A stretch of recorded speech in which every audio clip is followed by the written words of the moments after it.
Well, Sporting Kansas City was supposed to contend for a Supporters' Shield and a second straight MLS Cup this year. But right now, the team is fighting just to try and get a home playoff game. SKC has lost 6 of its last 8 after falling to New England on Friday night. So what's wrong with the champions?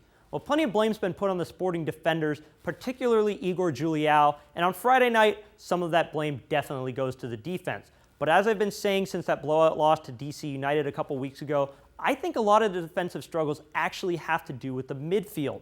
Now, we know how Sporting sets up. The difference this year, Peter Vermes has had to use 9 different players in central midfield. It's hard to develop any continuity when you have to do that. Now, this is what Sporting looked like in possession Friday night. Look how far forward Paulo Nagamura is here. Dovale actually dropped behind him.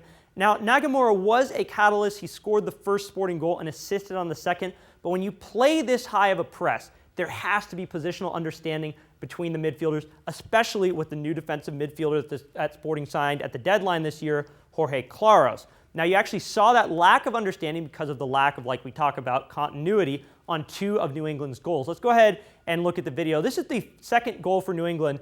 Now, we're going to go ahead and pause here right after Gonçalves wins the ball. Look at this, 8 Sporting players caught all the way up the field, including Jorge Claros, who we see over here on the other side of the screen.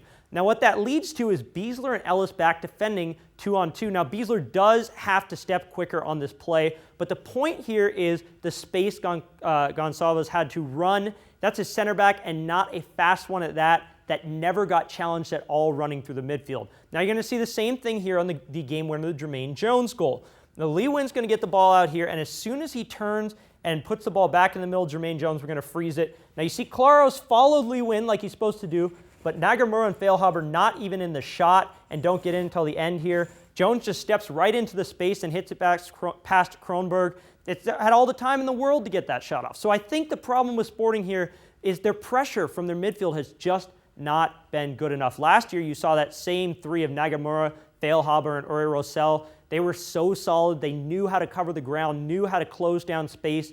This year, you're just not seeing that same continuity. It's making it hard for Sporting to play that high press. Again, like Seattle, I think this is something that Sporting will have to address going into the playoffs.